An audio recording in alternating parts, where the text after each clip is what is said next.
Hello YouTube chess lovers and my friends, this is Gunjan here. Welcome to my first episode of Advanced Chess Endgame tutorials.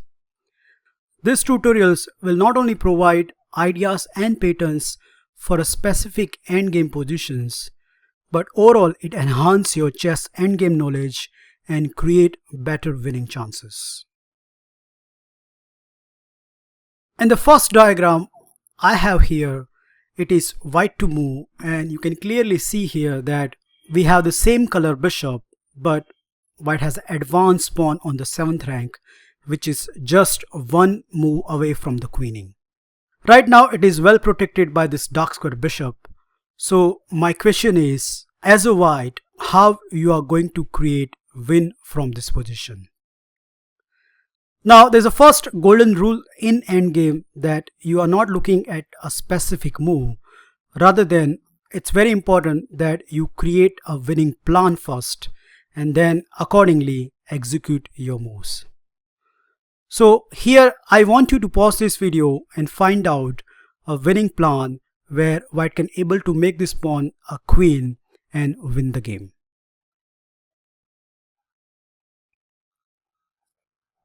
Well, congratulations if you find the right plan. That is, let's say I move my bishop to this square, and my simple idea is to reroute this bishop with bishop to e3, bishop to a7, bishop to b8. So now challenging the dark square bishop of the black, and once this bishop move, then I can able to create this passer to the queening. So very good if you achieve this first step. Now comes the second important point.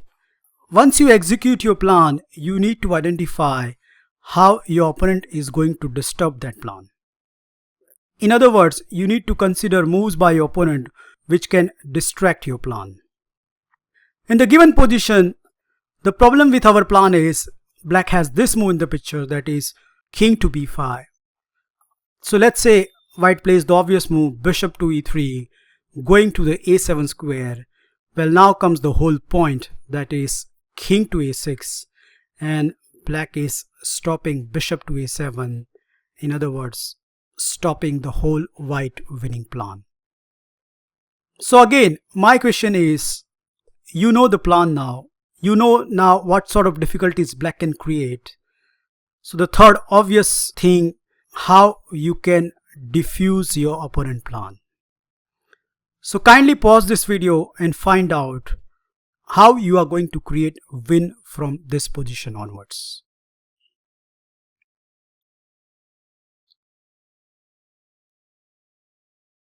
Did you find it? Let's see.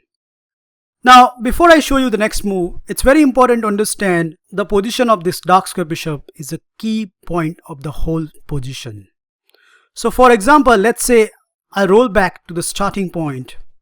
And here, instead of white move, if it's a black to move, then it's very obvious that black has to move this bishop somewhere. And let's say he played the move bishop to g3.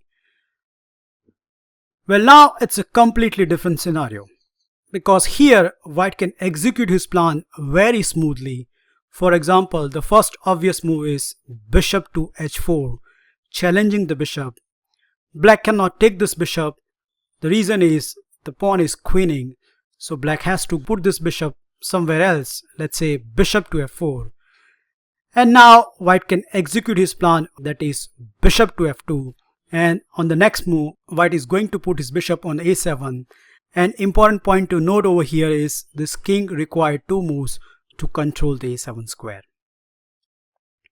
So a simple line can run like this: king to b5, bishop to a7, king to a6, attacking the bishop. But now comes the whole point, that is bishop to b8, attacking the bishop. And it doesn't matter whether the bishop goes, for example, bishop to e3, bishop to g3. And now white has a very simple plan to execute, that is queening the pawn. So black needs to stop it with bishop to a7, but there comes bishop to f2, deflecting the whole piece, and after bishop captures f2 and promoting the queen, this is a technical winning endgame. So now you understand how white can queen his pawn. So let's compare this scenario with our original. Let me roll back again one more time. So we know here that after bishop to g5, king to b5, bishop to e3, king to a6, if this bishop is not on h2, then we can create a winning position. So it's obvious that here white has to waste one move in order to create our position. Once again, I like you to think about whatever we have seen so far and find out a winning strategic plan.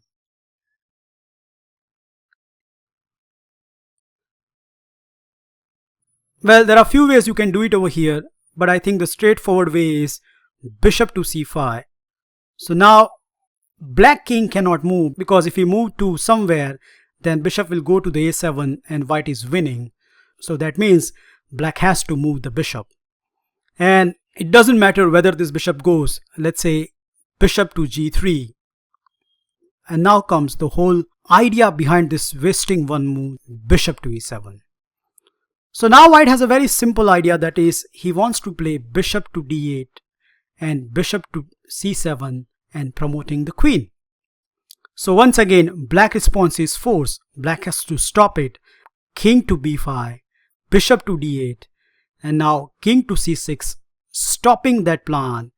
But there's a major difference from the original position, that is now this bishop on this g3 square, and that creates our winning sequence. Did you remember it? Well, yup, bishop to h4, challenging the bishop, bishop to f4, bishop to f2, reaching to the a7 square, and after king to b5, bishop to a7, king to a6, bishop to b8, clearing the diagonal, and after bishop to e3, bishop to g3, and bishop to a7, we have the winning move, bishop to f2, which creates this technical winning endgame. Well, I hope you enjoy and learn my first episode of Advanced Chess Endgame tutorials. Feel free to like, subscribe and comment on this video, and I'll meet you in my next episode very soon. Bye and take care.